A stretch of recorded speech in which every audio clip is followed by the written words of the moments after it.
Hi guys, welcome to the Scottish Boxing Podcast. My name is Jamie O'Neill. Joining me is my co-presenter from Gloves Red, Craig Cameron. Craig, how you doing?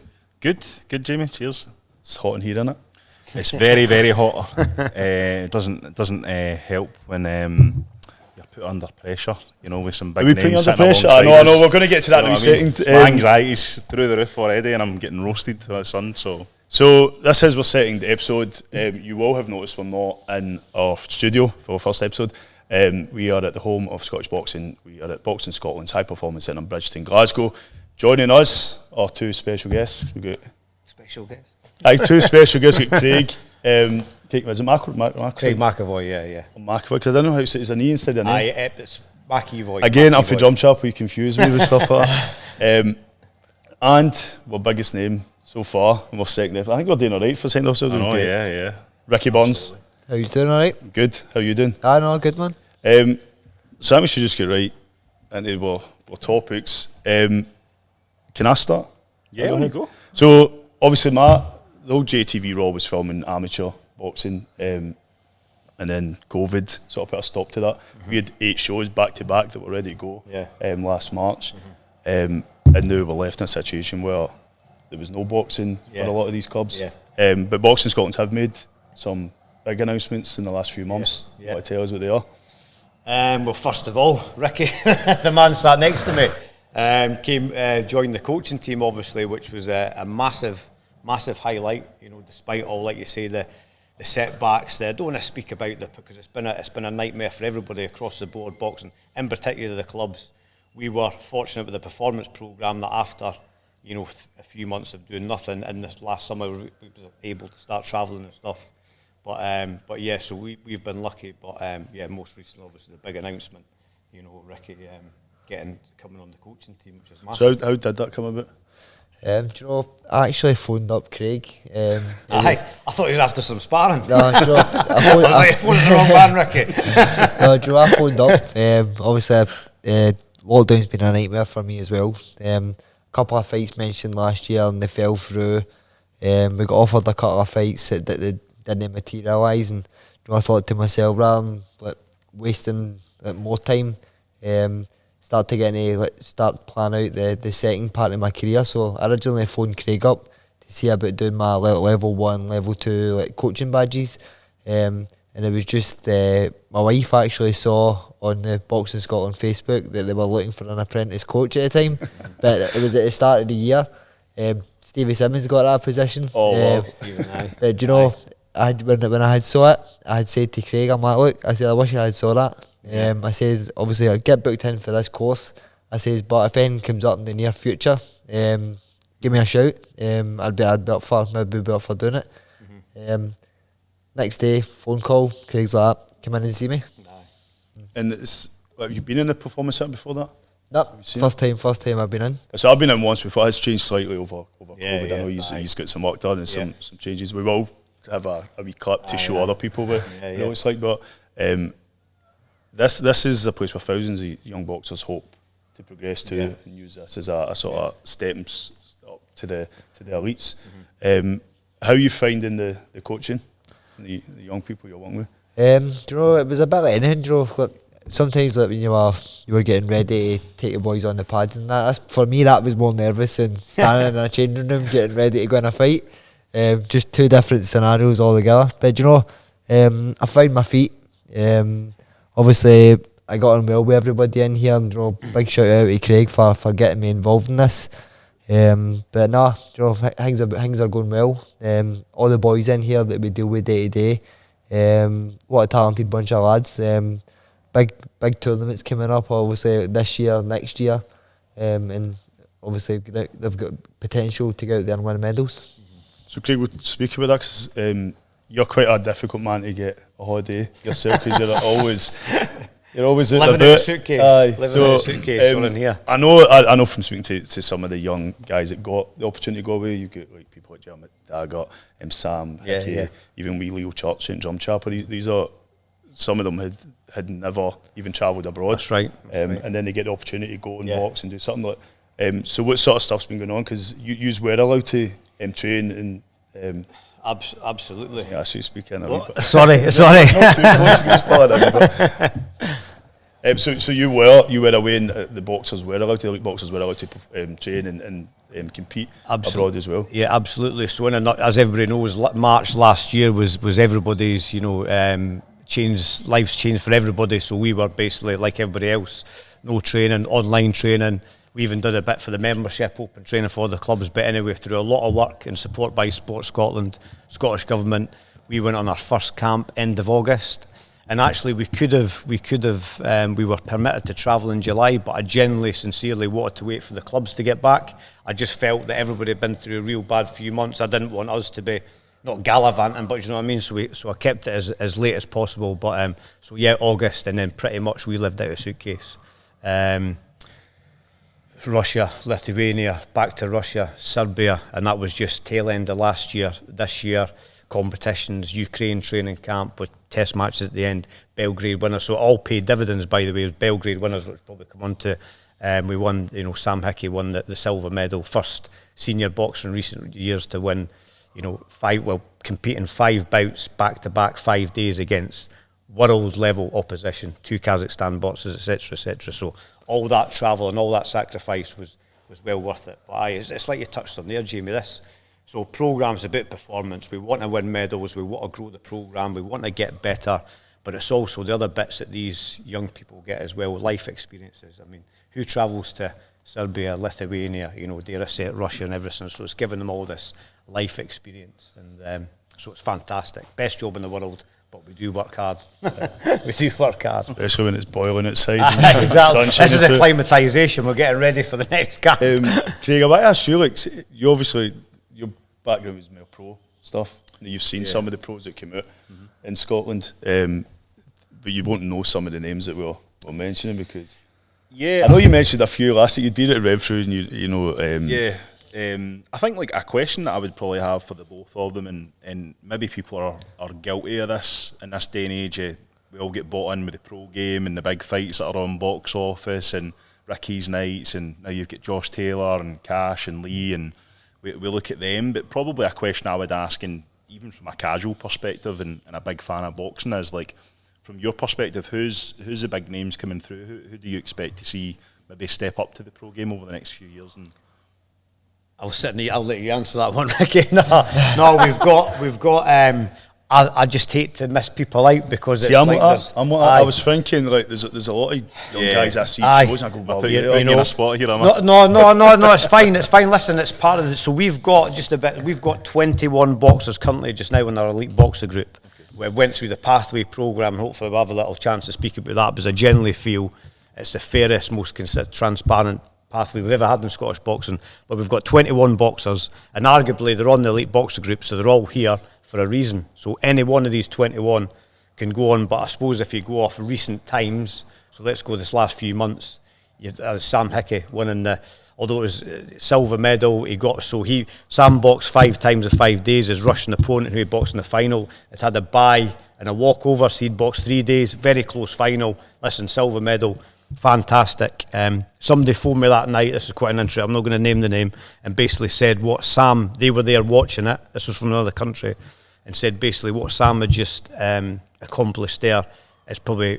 It's a massive achievement, right up there with, he reflected on Josh Taylor going to the Olympics, fantastic. Akil Ahmed, who's also in the programme, just getting beat by a split decision, he would have been, a European medalist. So that's how significant that performance was. Rhys Lynch just won gold out in Lithuania as well, boxed 3 days on the trot. So, listen, I don't want that. We've got. I mean, I'd need to mention really all 21 boxers because anyone of these, but just to the last few months, these are the guys that have. Won the medals, but hopefully we're going to, I was saying to Jamie and Ricky before, we're going to put all the murals up in the gym. Josh is going to go right in the centre, and we want, in years to come, another 2, 3, 4, 5 Josh Taylors, through this pro, absolutely. But the amateur professional things have come on. We don't want to treat, the programme's changed now, so we get boxers in here at 16 years old, so it'd be wrong of me, not to recognise professional boxers as a career. These boxers are sacrificing, they're leaving school, and up to them, if they want to come in here full time, fantastic. Who knows what the end of the journey is, but we need to start recognising that that's a career path, and we've got a number of ideas and plans in place. So hopefully we do get, Yeah, And probably going back as well, just I think that what you said there is a great idea with having the kind of murals around the wall because it's motivational and Ricky's will go up there as well, by the way. Ricky as well, but yeah, I don't know if we'd have done that before. But Ricky, probably a question for you is like, what was your motivations for making that phone call to Craig? Like, were you thinking, okay, maybe I've got a fight or a couple of fights left, like what's kind of after my pro fighting career? Is that what your kind of thinking was? Well, do you know what? I always had it in my head, like even before lockdown. Like I knew, like 38 now, I only did have a couple of years left. But obviously, 2 years. Well, we said where was my last fight? When was that? End 2019. Yeah. It was too long out the ring. So I started one lap. How much longer is this going to go on for? Like, what am I going to be doing? 2-3 years time. I'm like, I have to start getting the ball rolling. And to be fair, I've always wanted to stay in the training side of it. The original plan was obviously to get my own gym set up, own amateur club, but then obviously got speaking to Craig, got now in here, it's opened up so many new doors for me. And you know, like I said, big shout out to Craig and Boxing Scotland for making this happen. Craig said, best job in the world. Aye, no, absolutely. It was fun because I remember I was about a mile for the gym. I got a missed call, I think, Ricky, and I phoned it back. And by the way, things happen for a reason, as you said. I never call back numbers. Seriously, I get the amount of missed calls. Tell me about it. Right, so I don't know why, but things happen for a reason. I was like, I'm going to phone this number back. So bang, I was on Bluetooth, by the way, so driving in the car. All right, Craig, it's Ricky Burns. And I was like, all right, Ricky, how's it going? About the level 1 and blah, blah. I said, look, I think we had one coming up in about 2 or 3 weeks later. So anyway, part of the car came, it was one of them. I'm like, so I phoned Ricky back up and then I said, pop in the gym. And it's like, so we're creating a pathway for coaches now as well as boxers. But I know Ricky's sat next to me now, but when you get a 3-weight world champion, approaching you to say, just such a humble, down-to-earth guy with all that experience to say, can I get involved? I'd have been mad. That's why I said, Ricky, get in the gym today. Do you know what I mean? And it's like, and we both agreed it's got to work for Ricky, it's got to work for us. To know somebody, you've got to live with them, blah, blah, blah. But everybody you speak to about Ricky, you know the score. I don't know him, but he's that experience, and that's my job as performance director and national coach.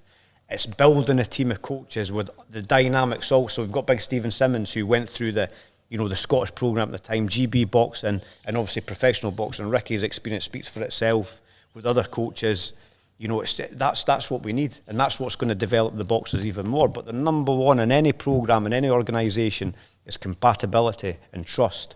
And Ricky's, we've got that in spades. So just it's a massive win for us. It's fantastic. I'm still buzzing now, and like I say, with Stephen being in it, it's great. I think it is. It's good for some of the young athletes to come through as well.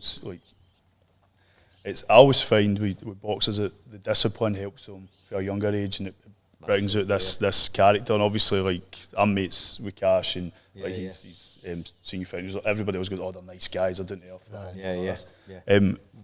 Why do you think that is? Because it's one. I think we said before it's the most dangerous sport in the world, which is why you need coaching, and you need the experience, and you need the rules and everything about it. Why do you think guys and even girls in the ring, they come out, they're just always these? Not everybody's a decent person like yourself, but it's just really good people to just talk to. Is it because of the experience or the life experience of stepping in a ring where you're literally... I think you'll find that majority of boxers I've met through the years, they're all just normal guys. They just love training, love fighting, hate dieting, obviously, I'm sure that. But I know the majority of them, you'll maybe get the odd one that's likes the sound of his own voice, but you get that in every walk of life, don't you? Every profession. So, do you think that will last in boxing? The last few years, we've seen the social media sort of taking you on I hate it, but I hate it. So, with the YouTubers, the YouTubers, podcasts are the YouTubers, podcasts. This is why it's important that we do podcasts with real people in boxing, because there's people that are overtaking it, and it's about money and selling tickets, and it's sort of like, I know people will argue. They're all making a fortune out of it. And they'll argue like, oh, we're bringing more people to the sport, but it's for me, it's not people that have understood the sport, and it's dangerous for people to think, oh, I can go to 6 months or 6 weeks training and then get in a ring. You so no doubt have seen the effects on people, injuries, and people that have like lost their lives because of boxing. So it's a dangerous sport to be in. What's your thoughts on that? Because I said to you just before we went on, when you go to the amateur shows and you see the respect that the referees make sure happens, and it's about teaching people how to box. Like, that is important. It's important that people respect the game, rather than just going in and thinking I can just take headshots and give them out. And that's why I would say, so obviously performance programme, it's not just about the clubs are the most important piece of the sport. It's exactly that. You know, that's the young, not just young people, that's every individual's first experience of the sport. So not just the technical, tactical training, the environment, the culture, the discipline, the time, all them life skills that boxing will have changed. Like you say, it's so sad and tragic when you do get these, you know, it's a horrible, you know, part of the sport. But at the same time, the tens of thousands, probably there were hundreds of thousands of positive stories that have changed people's lives. You know, and that's what the clubs do in spades, and it's fantastic. And that's why, and I'll always do this, and I'll shout, we must, from performance down, we must all work as a team and be united in Scotland. We're handicapped, we're a small country, small population, a lot of distractions. You know, that's Western Europe, Britain, blah, blah, but so many things that can go against us, but we must try and control. So the more united we become, the more boxers, people go to boxing clubs, the rising tide scenario, we all, you know, grow the sport together. And as you said there's other, you know, Boxing Scotland, we're the national governing body. You know, all the clubs adhere to the minimum operating requirements. We've got education for coaches, the medical, all the rest of it. We mitigate, you know, all the rest as much as possible. And that's all I say. If people want to get involved in boxing, go on the internet, Boxing Scotland, and look for your local club. And I mean, Ricky, you've done that journey, haven't you, from a school, right the way through. So there's a massive network of clubs and people that all absolutely come together. And you see it. You come to the tournaments. We'll get to them in a wee minute, but the tournaments where you have people from all over Scotland coming, and they want to see the young athletes succeed, and that support.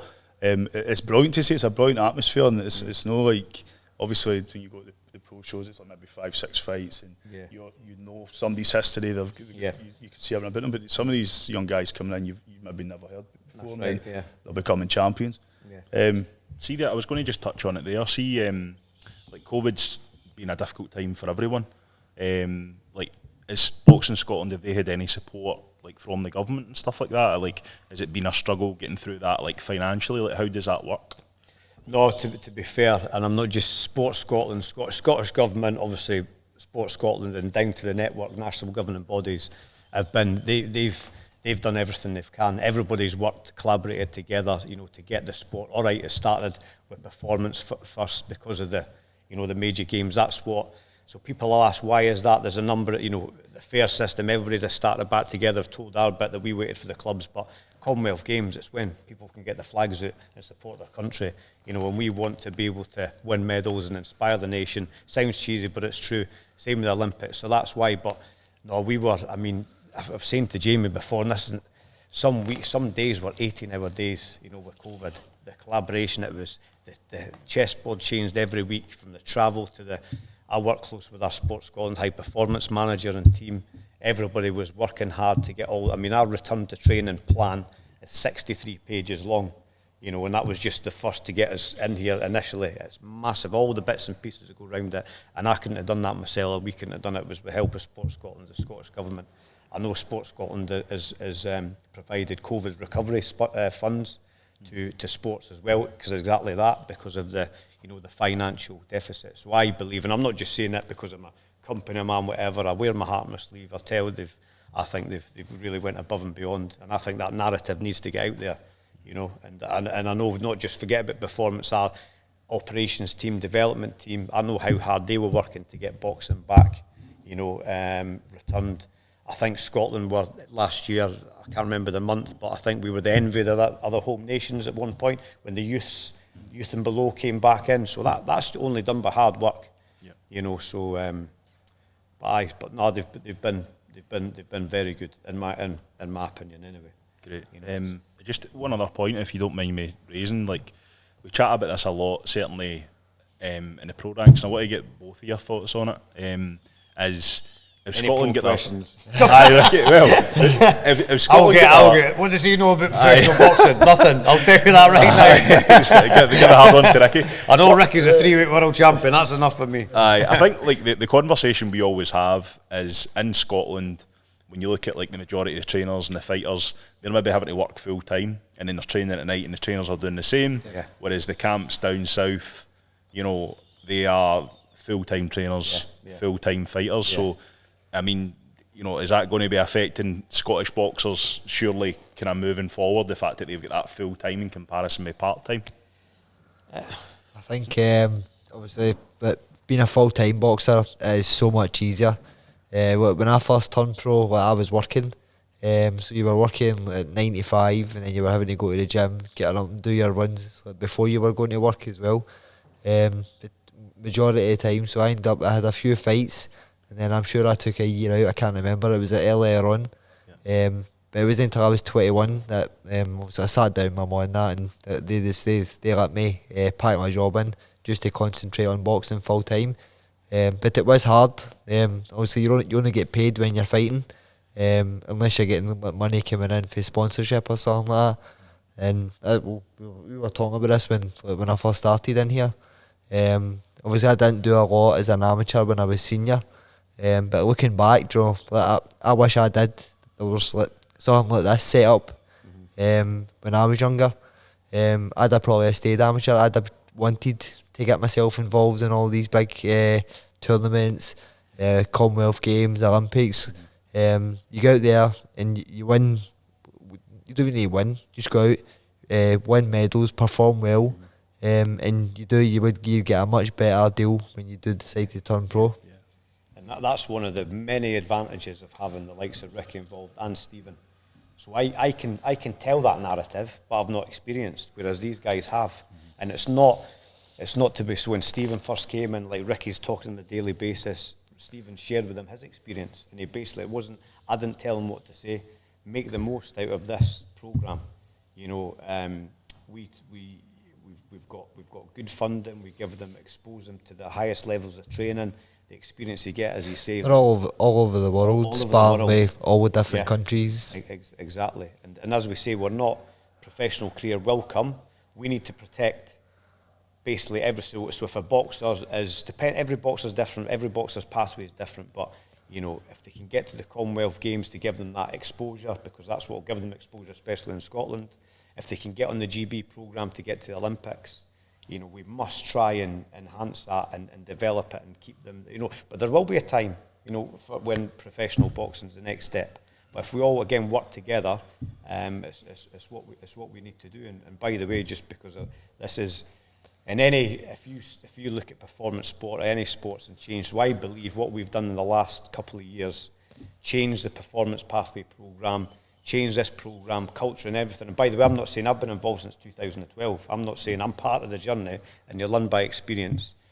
But this is, if you're saying to me, what is this all about? It's continued success, but Los Angeles Olympics is where we want Scottish box. We want Scottish boxers at the next Olympics in Paris, but 6 to 8 years to really make a significant impact, get Scottish boxers at LA, not just at LA, winning a medal. That is said to all the team know. Between then and now we want to win as many medals as possible, blah blah blah. But that is whatever we're doing at the time. You know, if we're still that's what we want to see. And it sounds like a long time, but it's just, you know, you can look at any sport, football, all the rest. Look at the GB boxing programme when they started to the medal haul, they won it, you know, London Olympics, etc. So, you know, if we've got long-term plans, but in the meantime, obviously, we want to be as successful, you know, as we can. But we must, again, I'll keep saying this, we must all work together in Scotland. I'm actually Ricky and I start tomorrow. We're visiting the clubs. So boxers, 21 boxing elite boxer group. We're going to visit every club with them boxers just to sit down and basically say, look, let's work as a team, let's manage the boxers, everything, you know. So that's it. I've got a few I'm probably going to points. say this about 10 times, but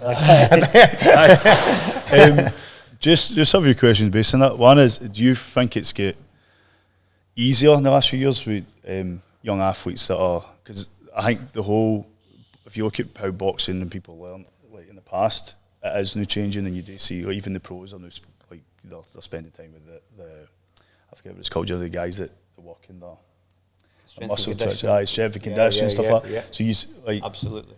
And even just to compare it with the Scotland team, I was saying to people that we're becoming more athletic because we're specialising and we're seeing where people can make improvements and stuff.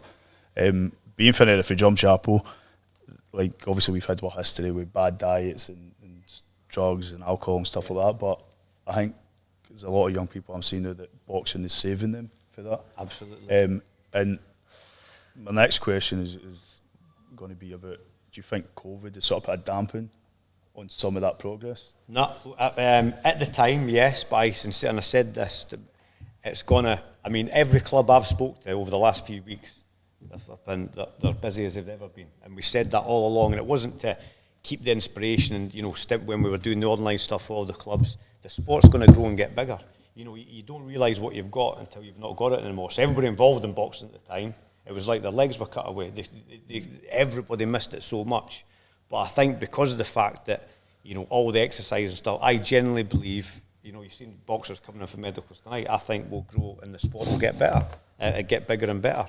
Absolutely. Yes, at the time, it was, I mean, you'd speak to every sport, this is going to ruin the sport, it's going to, you know, nobody knew how long it's going to last for, but now we're back, hopefully back to normality, everything's going back. I think sport's going to, hopefully, you know, get bigger, and in particular, selfishly speaking, boxing, definitely. And as you said before about so that's one of so this high performance centre, high performance programme is exactly that. So what's our objective from an operational point of view is to get the boxers' minds on boxing. You know, a wish is getting funding for every boxer.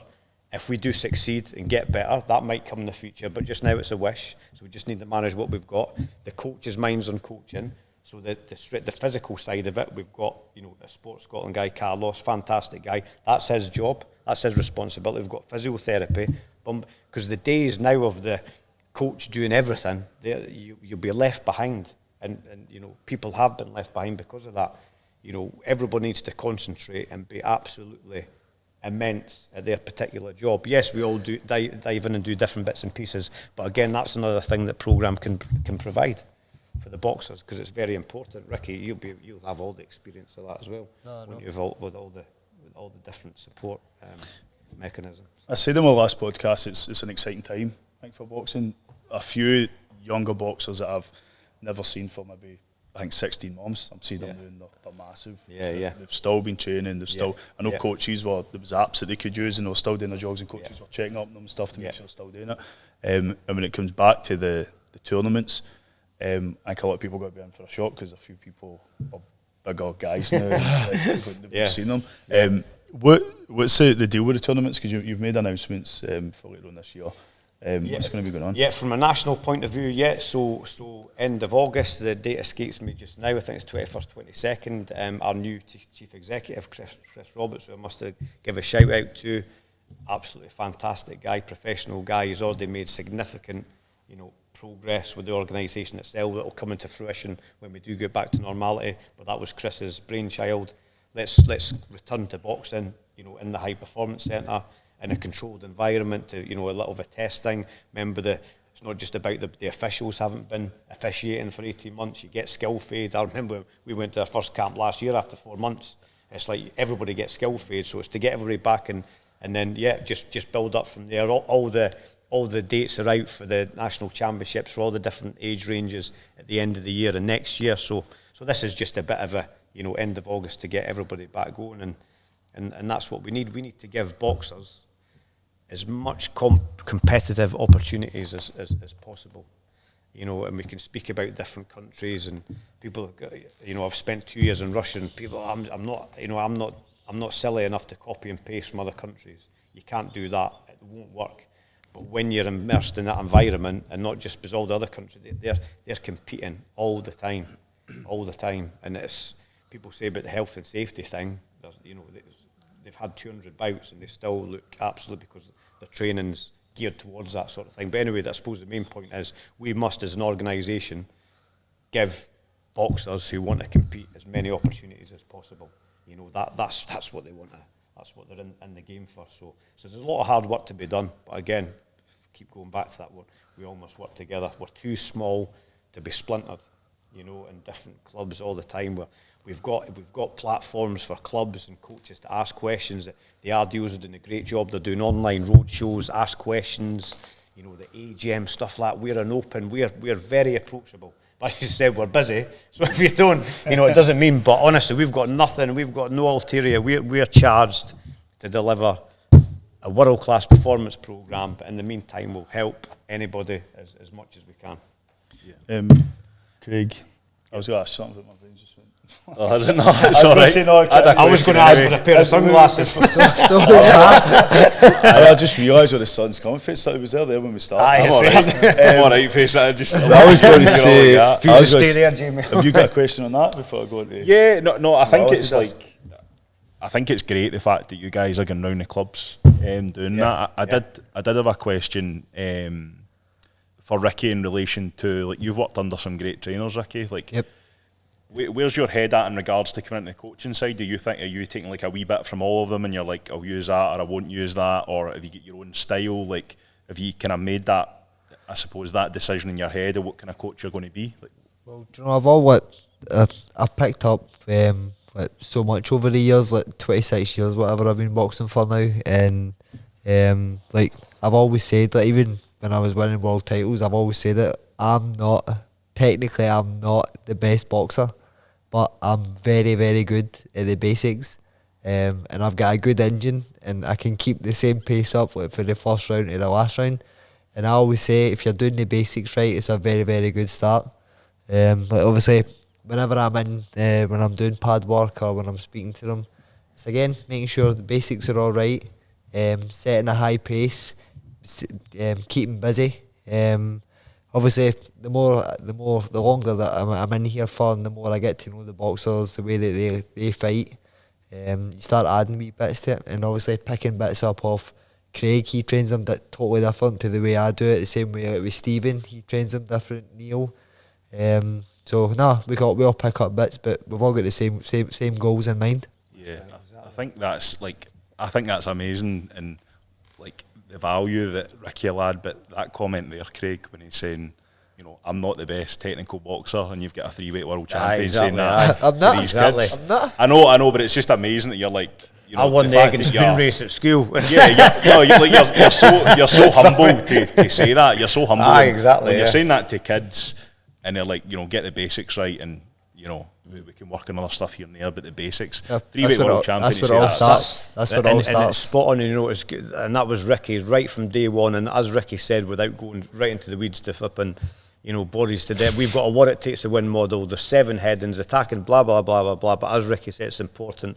So every individual is different. We don't want 21 robots. Everybody's got their style, but in amateur, it's not amateur anymore, Ibra Olympic style boxing, you've got to be adaptable. So that's what this training process is all about, because when you're faced with something in the ring that you haven't faced before, you can only resort to your highest level of training. So that's another, but we need to give them every scenario, every situation, but as Ricky said there, what's the strap line? Do the basics, super good. If you've got individual flair, if you've got an orthodox style that works and effective, great, because it stands out for the judges. But as Ricky said there, and then coming from a 3-weight world champion, they're going to listen. Doing the basics, super good. Ricky, do you remember what life was like before boxing? Sorry? What was life like before Bro, boxing? honestly, I think I was 12 when I first walked down the barn boxing club. That's where I first started. And I was telling Craig, see the way the setup and the opportunity that all the boxers in here have got in here. Barn's quite an old school. I know. The thing is, there was nothing like this when I was younger. Yeah. And don't get me wrong, I loved it down the barn when we were all younger. There was honestly, no joke, like 50 or 60 of us some nights, all lined up, Rabbit was all up, lined up round the ring, and all you would do is spar. It was like, every spar was like a fight. Used to call it the Colosseum. No, honestly, it was, when you look back, you think to yourself, man, that was hard going, man. But you know, we all loved it, and I think that gave me good foundation, especially like, for when I was getting older, even to my pro career. I'm glad that I went down the barn, and as hard as it was, it made me what I was today. There's a lot of, in fact, we should say we're approaching a year's anniversary of Rab's passing. I always felt kind of guilty because I've met Rab maybe about 5 to 10 times. He's happy with that one. He was. And he came up to me one show and he was like, "Oh, you need to do a film your show. It's coming up on, like, it was April sometime 2019." But I gave him my number. I said, "All right, phone us just and confirm it." And he never got in touch. But then he grabbed me at the intermediates. He was like, "You're supposed to do a show, but you never told me the details." So I'd promised to do it last year, and that was one of the shows that we had lined up. It was in April, and I promised to do it. And then obviously COVID happened. The show was cancelled, and then I was in Italy when Rab had passed away. Aye. And straight, like, I remember. I was gutted because I'd felt guilty that I didn't go and film the show, but I also just knew that there was going to be tons of people that have known him through the years, and I didn't know to the extent that everything he'd done. I spoke to there was Jim Smith, who's one of the referees, and he told, I won't go into it, but he told me a story about, like, just between him and Rab, and I was wanting to wait till I came back before we'd done anything, but then I was like, do you know what? People started sending pictures, videos. And I just made this wee video, and it went, I think it was like 60, 70,000 views. And our page only has 2,000 people following the boxing one. But the amount of people that just had this love for the guy, and I seen him with the Commonwealth. The amount of people that he took off the streets, like not just Coatbridge, like all surrounding areas, all over Scotland. The amount of, like, champions that he produced in that gym. He told me. Honestly, it'll never be done again. I think it's more than anywhere else in Europe, is that right? That's right, aye.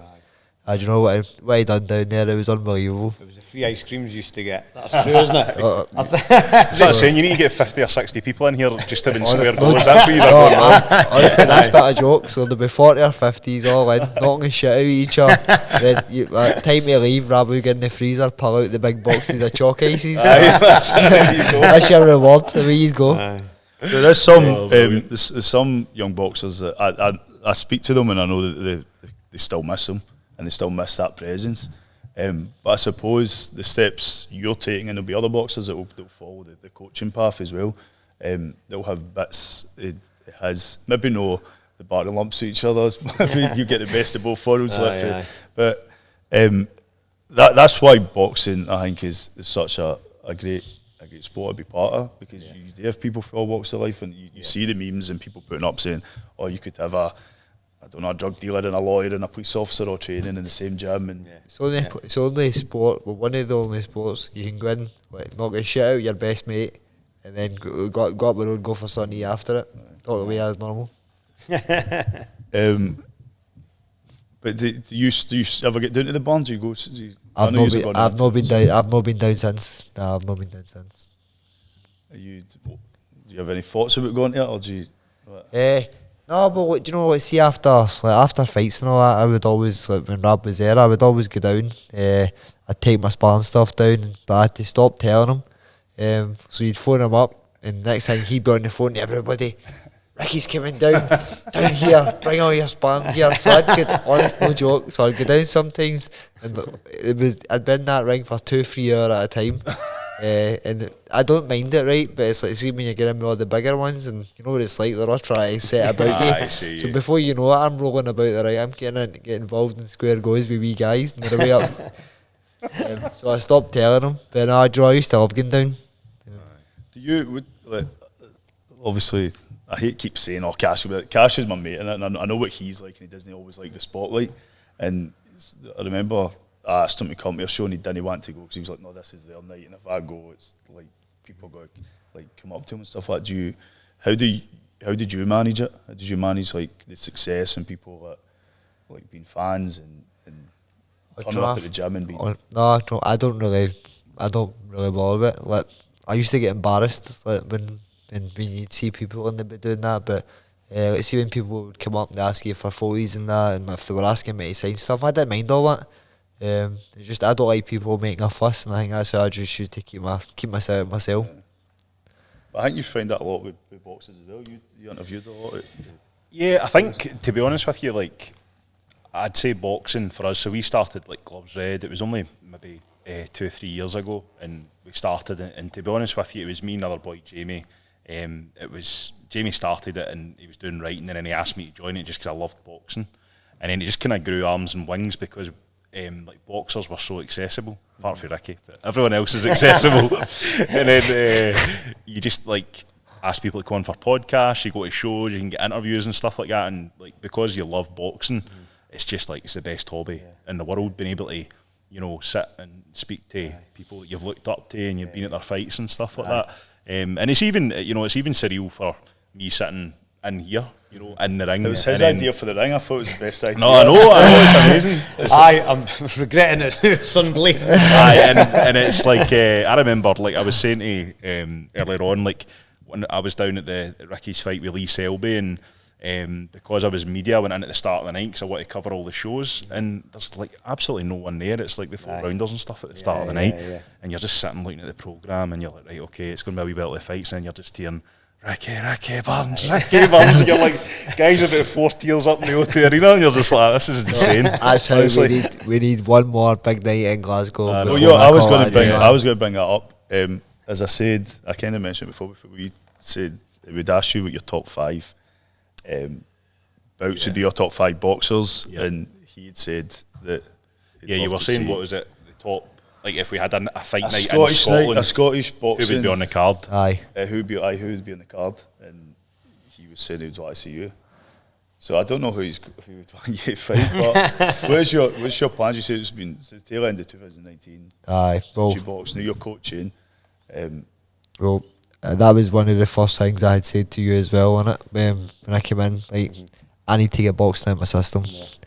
Like I said, I was only planning on fighting for another couple of years, but after speaking to everybody, I'll do one more fight, and I would love to do it in Glasgow when fans are allowed back. If I'm going to do it, I want a proper fight. Do you know what I mean? So win, lose or draw, I can put my hand up and say, right, I'll see you later, man. Thanks for all the memories, because the fans up here, just when you're talking about it singing there, the support I've had up here, not just up here, even when I've fought down south, all over the UK, I've got a great fan base, and it'd be good to get something back, and that's how I'm saying I would love to have one more big night in Glasgow for them all. So I need to push both of them. So first of all, I'm going to come to Craig and say, final name at the Hydro, Ricky, who would you like to see him fight? And then Ricky has to answer that question, but he's probably going to be sitting the fence, or maybe he won't. Maybe he'll give us an exclusive. MD? That's that answer. If you ask him, if no matter who they've said to me, or such and what about a fight with such and such, like that, easy. In 12 weeks notice, I'll fight him. That's all. Yeah, I don't want to. So I'm not asking this question to start, you know, a big deal, but like myself, and I'd say a lot of your fans have been disappointed at the fact that you maybe haven't had those fights, and maybe they put the blame way to Hearn and stuff like that. And I think you mentioned that some of the fights have like fallen through. Like, how disheartening has that been for you? Because you've been training, you've been dieting and stuff. So that was one of the main reasons that I phoned Craig and all. Obviously, I was meant to be fighting in May. There was a lot of talk about me fighting that James Tennyson, and I was offered the fight. But they gave me they confirmed the date with 3 weeks to go, and I hadn't even started sparring, so I had no option but to knock it back. But that was one of the ones where it was like I had a few fights that fell through, and that was just the final one for me. And I'm like, what is going to be happening here? And that was how I was like, right, I need to get the ball, because I didn't know what was happening. I was in a bad place, man. Obviously I phoned up Craig, get started in here the following week, and that's been about 7-8 weeks now. Aye, and that's we spoke about. It's not to, you know, but you could sentence that because we'd never met before, Ricky. And like I said, just mile for your phone call, but I had to come in. I was like, I need to get, so I phoned you back up, come in, and we'll support Ricky, and he's on the team, he's part of the team, he's one of the coaches. we're going to Serbia next week for a training camp. Ricky's coming on board. We went down to GB before Ricky, so I want, Ricky's one of the team, and we'll support him. And as much one as last possible, one we want. One last one. Because I'm going to get a ringside seat for nothing. I was going to ask you, you've got to be in the corner. See the just finally see like Ricky, because you were talking there, you were in a bad place, and a lot of people say that boxing's like the lonely sport in the world. So has it been great coming in and being part of that team that Craig's talking about, and probably loving boxing again in terms of maybe giving back, but just having that team behind you rather than just being you? Do you know, I think that obviously I didn't know, but before I was in here, I did not have a clue what I was going to do. Well, what else have I done for my life? All I've done is fight. And it's one of the things where that you actually don't know. But like I said, I'm just so glad that I'm in here now. I can now, whether I fought again or not, I can deal with it. At least I know that I've got something to look forward to in the future. Great. Obviously, like I said, this is the best job in the world. I'm in here, training all these class fighters, pads all day, watching their sparring, telling them what they should be doing, what they shouldn't be doing. For somebody who's done boxing all their life, can I get a better job in that? Yeah. It's great, and see what else it does. And we've again with Stephen coming on board as well, and hopefully other. We want to. It's like that pathway in motor. So the Boxing Scotland family, and that sounds cheesy and cliche, but it's true. People from outside can look in and say we're looking after. It's not everybody will want to do whatever, but why not? Like I say, and 3-week world champion phones up and asks about a coaching course. It's like, it's fantastic. So, and hopefully that resonates out to say, look, we are trying to. Do you know what I mean? Like as Ricky said there, there's for the boxers, for the fighters, you'll stop fighting at one point, and the more that it'd be great to have as many coaches in here as possible as boxers. That's flipping utopia. That's what you call real high-level coaching. When you've got all the experience, and who knows, Ricky could start a. We want to see. So obviously their job now, the boxers now, we want to go and be as successful as possible as a boxer. But I want to see again in years to come these boxers taking over from us or me, or that's constant. But other countries do it very, very good. And again, it's not to copy and paste. It's the right thing to do, because then you get all the boxers that know the culture, know the training process, know what it takes, know what good looks like, know what success looks like, and then they're passing it on like Ricky's doing now. It's a no-brainer. All right, on my last episode, we didn't speak about women's boxing, which, to be honest, I think both of us have been supportive of, both clubs, Red and like I've done. Don't blame me. Well, you did. I didn't hear any names get mentioned in your top five. But I'll tell you a story. I've got a bid for Jury's boxing show, and there was a signed vest. It was 3 female boxers, and it was the first time they'd got through to I think it was in India. 3 times they got through. The first time they got through to the championship. Yeah. And just because my early visions of boxing, other than Frank Bruno and Preston, was my aunt that boxed in Scotland. And so I've always kind of looked for female boxers to sort of support. But I suppose it's a emerging market. There's a lot of more female fighters. How are you finding it? No, absolutely, absolutely right. We are hopefully going in the right direction. We definitely need to develop. We're in the strategic planning stage just now of developing a bespoke female programme within performance, because we must. So number 1, because it's the right thing to do, but also 2, from a performance side, the Paris Olympics, it's just about equity. So same male boxers, same female boxers. So 1, it's the right to do. It's it's a female and male sport. So we must develop, and that's getting more female boxers in the clubs, but also accelerating them onto the pathway. So just now we've Megan Reid is ranked. She's in the top 5 of the world.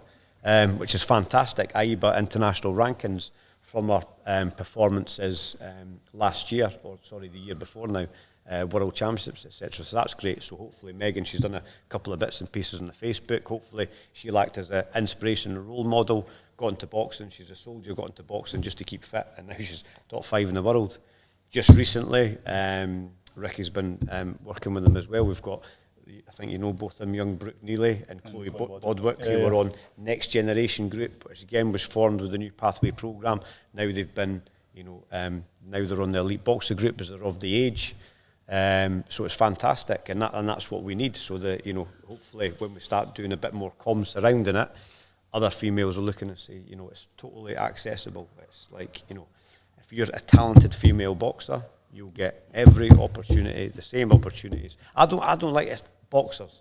Yeah. Boxers, that's it. It's like, it's as simple as that. But to answer your question, we want to see 100% more female boxers at clubs, and then on that pathway programme, and then coming in here. Definitely. I know I was at Anthony Boxing Club, with one of the clubs that get funding. James Hilton, good guy. Yeah, so they get guy. funding to put on like introduction classes for females. Great. And I know it's like we want to say like boxers, but at the same time we need to recognise that females, they need a bit of support to get in. Yeah, like absolutely. Boxing is, and to be honest, I speak to a lot of boxers that say, what was it like the first time you stepped in the gym, and they expected this big masculine sort of environment, and they go in and they just realise how chilled it and relaxed it is. You're talking about what it was like in the barn. I'm sure there's female boxers that go in there, and there was loads of female boxers when I was there down you there you go. So fine. And I think boxing's definitely moving in the right direction. We've got a lot of in fact recently I'd interviewed or you had interviewed Hannah Rankin in it. Yeah, I've spoke to Hannah a few times, like, and it's probably a question for you, Craig, actually, as well. So Hannah didn't have that amateur experience. It was kind of white collar, and then she achieved the IBO world title. But to you, like, how important is that amateur experience for someone then turning pro, would you say? So obviously I'm very biased, but even taking a step back and looking at it, it's got to be, surely, if you want to, you know, the apprenticeship, I mean, Ricky is probably good to answer this as well, but the experience, so forget with your clubs, you know, on that national level, club shows, start right at the start, club shows, novice championships, intermediate, building up that, and if you've got the talent and you know you've got the commitment, all the rest, and you find yourself on the pathway programme, and you come in here, you're going to get the best apprentice. I don't like calling it apprenticeship, because that sounds a bit like this is just an initial stage. This is a career as well. Amateur boxing is changing massively. Just a quick, for instance, the prize money that is given out now in the major competitions, the new AIBA president, so International Amateur Boxing President, is making significant changes. This is a career. So forget, if you look at the other nations, the top nations, if you like, in boxing, where it's a national sport, it's a career for them, amateur boxing. You know, so we want to try and provide the same. But I would say it's, you know, any professional sport at the top end, the more experience you can gain, and just that, it's like that, what we said before, that, you know, if you've been all around the world, so, and boxed the best, you know, in the amateurs all the way, because everybody will come from amateurs to professionals the most part, surely it's got to be worth its weight in gold, you know. But everybody's pathway is different, I get that.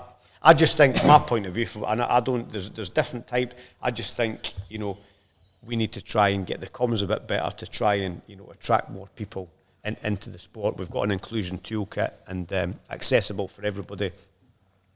But yeah, I think, you know, Ricky might be able to answer this, if I dare say, if Ricky's 3-week world champion, but I bet if he could rewind the clock and this, you know, programme was here, I think, Ricky, you even said it yourself, didn't you, that you would, worth its weight in gold, all the experience you get. Mm-hmm. No, the experience you get, especially going around all these countries, all these big tournaments, fighting these boxers, with all the different styles.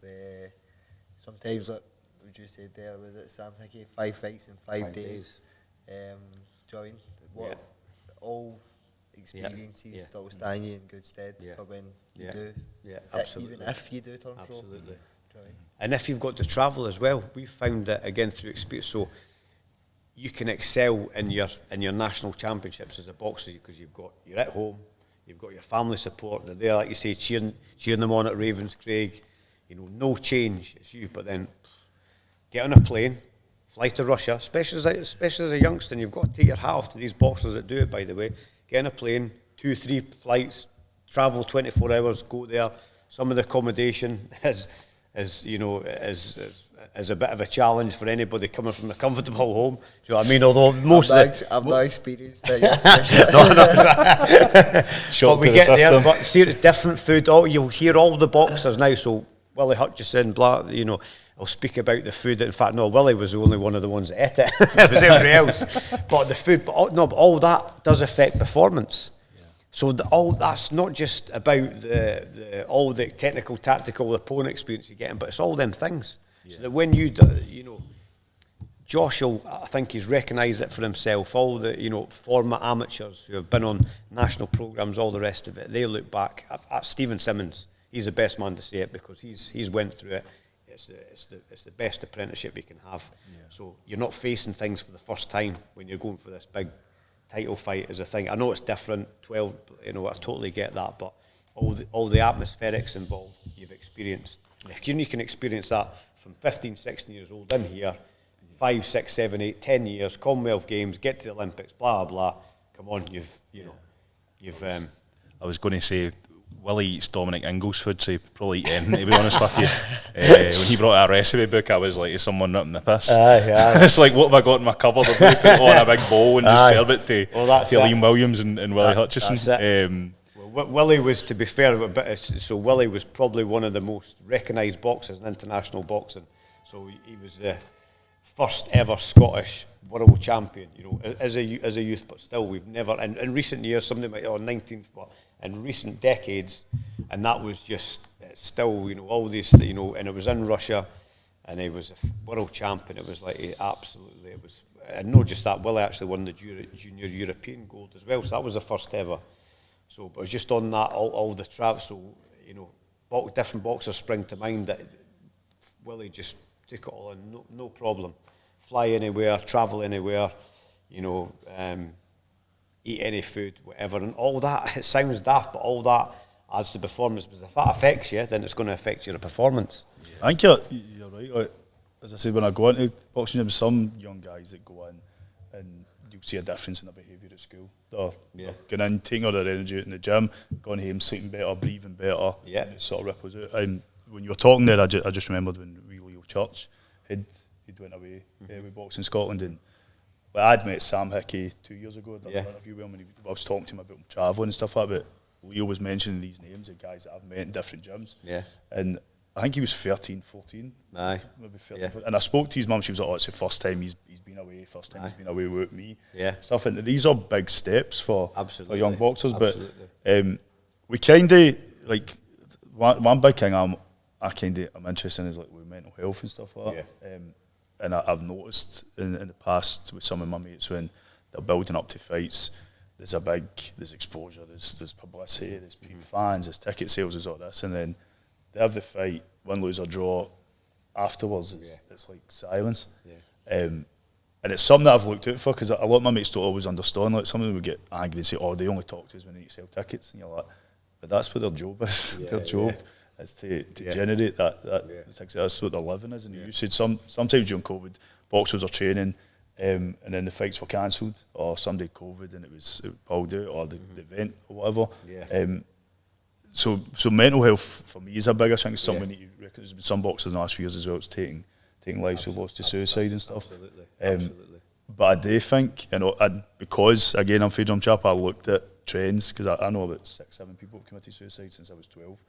And I look at things like diets and stuff like that, and I think when people are improving their diets, they tend to be more happy. When they're in the gym, they tend to be more happy than there is. But at the same time, there's boxing can be lonely, and it's a lot of pressure. Do you look out for that? Do you see like young boxers that struggle, or is that just in the back of your mind? Because before you answer that, another thing is that I was worried about during COVID is some of the coaches are like social workers, adopted parents, big brothers, big sisters for some of these young people, and they're the first to see when there's a difference in behaviour or see. So, like, the way to end on all doom and gloom, but it's something that's important to me.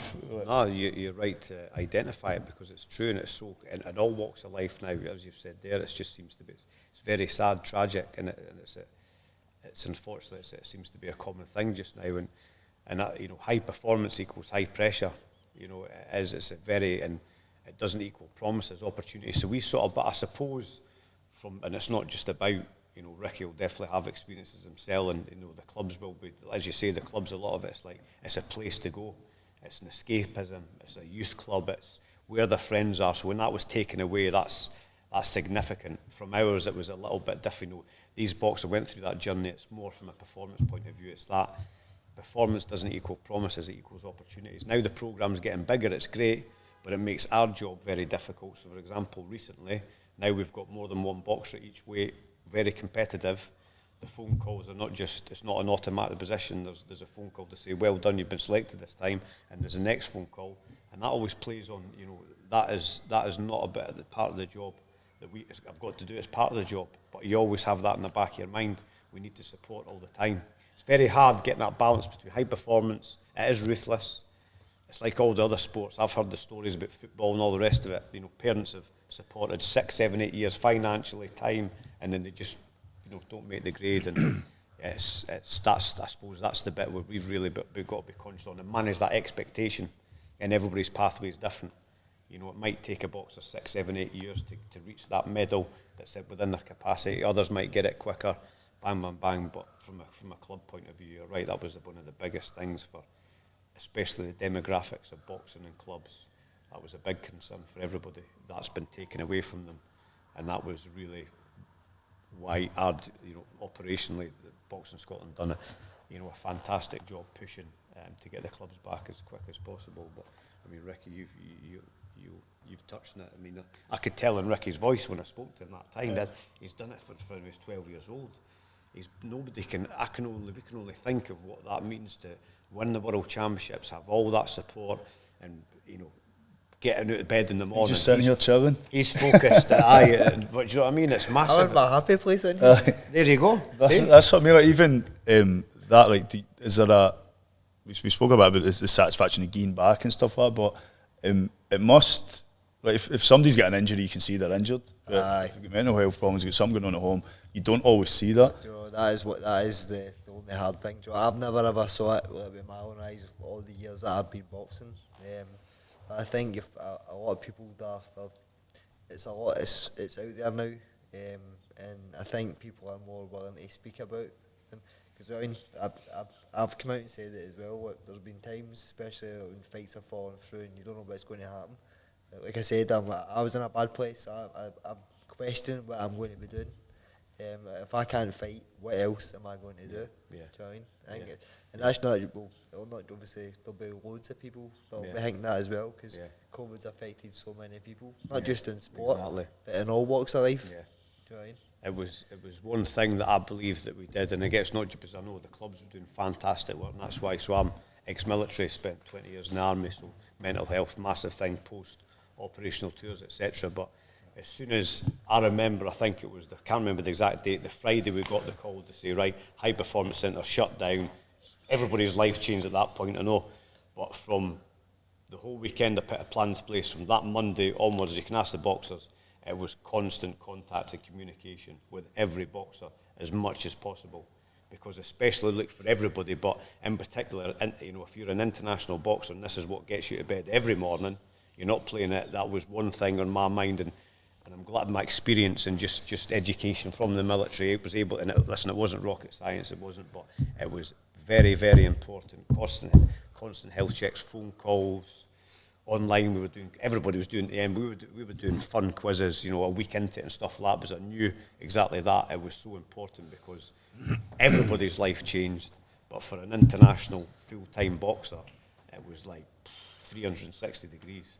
So you're right, and it's massive. And I like to think in here, and every club will be the same, and every club coach, you get an intimate relationship with your boxers. You know how they tick, and you can see body language. You can see within 5-10 minutes of somebody coming in the gym, you know. But yeah, it's a part of life just now that and I like to think that we offer as much support as possible. So it is stick a lot of the time because it's high performance and it's the hurt game, and they need to be, you know, different threadles, mental, all the rest of it. But at the same time, I like to think that we're approachable at the same time. So it's getting that balance right, isn't it? Yeah, I think it's great, Craig, that you do have that military experience, because you spoke there about the hurt game, and you know they're high performing athletes, but so is the army. So you've had that understanding, like when someone sees a soldier walking down the street, there's a mentality, oh, that guy's hard, you know, he's on the front line, and but at the same time you don't really know what's going on inside his head, you know. So it's great that you've came from that background, because you can identify that. And for me, like, that balance must be really hard, like trying to be hard on them, but you're right at the same time. It is, but I think we need to also recognise, and I'm not on about myself, I'm on about club coaches, and this is a thing that psychologists. So you're a club coach, as you say. So whatever area it is, you've got 20, 30, 40 young kids. You're that person's. Some of them, you know, like a parent and something. You're their go-to, and the coaches are sharing all their. So some coaches will put on the brave. That's why coaches have got to be applauded. Especially they're putting on the brave face. They've got a family. They've got problems maybe behind, but you've got to put that. You know this, and all your energy is going into, you know, your boxers and stuff, and clubs and participants, all the rest of it. And so we need to. It's like you say, it affects everybody. Our priority is obviously the athletes, but and I'm not just saying. I've got to keep an, you know. Part of my job as well, make sure that the team, the coaching staff are okay as well, you know, because especially in the high pressure environment, major tournaments, you know, right at the sharp end, Commonwealth Games, World Championships, Europeans, you know, it's a lot. Everybody involved in boxing, all the club coaches relate to this. It's 24/7. You cannot switch off as much as you want to. But it's a massive thing. But hopefully, boxing getting back going, you know, get the boxing going again, give everybody a name, and you know, we all. I was just thinking back to when COVID hit. I just started buying all this stuff. I was like, when boxing comes back, we'll have commentary at the amateur shows. So there you go. You were like, oh no. I spent a fortune. Aye. I was like, I spent this cost like that, this cost this. I was like, I'm happy because I've grown hair. Everything's happened for a trip. I've always had hair, but that's my highlight. The thing is, like, boxing is there's a whole load of positives that come out, even for people that maybe don't compete, that go into a gym. And absolutely. Like, my nephew just started, and he'd kill me if I say what gym he's at, but he's like, I put a post up saying I was proud of him. He's like, oh, take that off, that's that. I don't want my pals to see this and that. But I'm just happy he's away from his computer, because he spent, you know, COVID, he spent so much time just on a PlayStation, and his attention span was losing it. He was getting angry at times and stuff, and you're like, sounds like my wee boy. Go into a gym and like just batter the back. To be fair, he did play with a wee team, and he started boxing about 6 weeks ago. I wasn't happy about it, but at least he's doing something else except for sitting playing that Xbox. What age is he?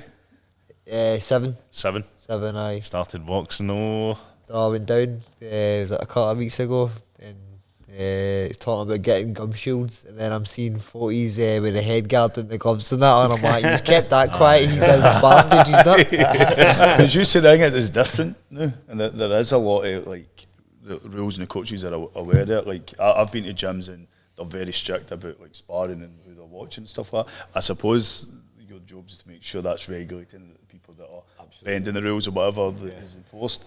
But it is a different, you know, everybody's not just going to do it on a Friday night and just. No.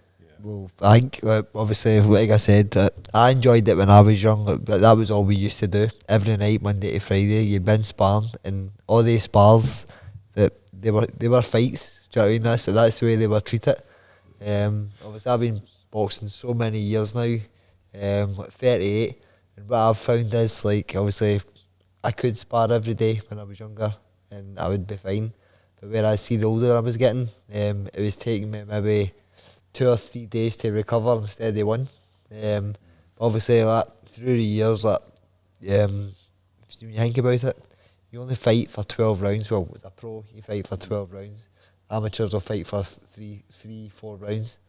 Think about how many rounds of sparring they're doing, like in the build up to a fight. And how many rounds? Sometimes I was doing 30, 40 rounds of sparring a week for like 8 weeks for a fight usually. So most of the punches you're taking is in sparring. So I think it should definitely start getting monitored. Alright, and that note, my cameras went off, so nobody's going to see me, don't they? Alright.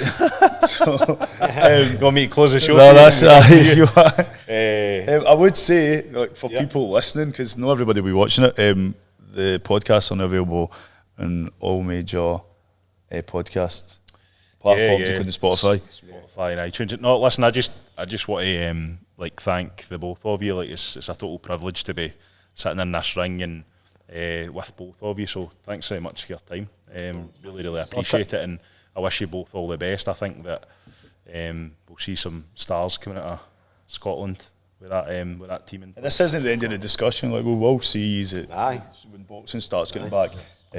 And give us a shout if there is boxers you want interviewed or promoted or events and stuff like that. Yeah. Definitely. It is the whole idea of both what they were doing in the pros and what I was trying to do with the amateur stuff was just to promote boxing and to go to some of these places that people maybe wouldn't know exist. Yeah. And a lot of the gyms have got a lot better at doing their social media and stuff. Rob Roy, they make it so easy for me. They just share so much. I'm just like, I just share it. I don't need to post it anymore. Jamie's trying to secure his ringside seat for Ricky's last night. Yeah, he's like, I'll get you back on. Look forward to that as well. Thanks so much, and we'll see you. Thanks to you guys. Cheers, Thanks very man. much. Cheers. Cheers.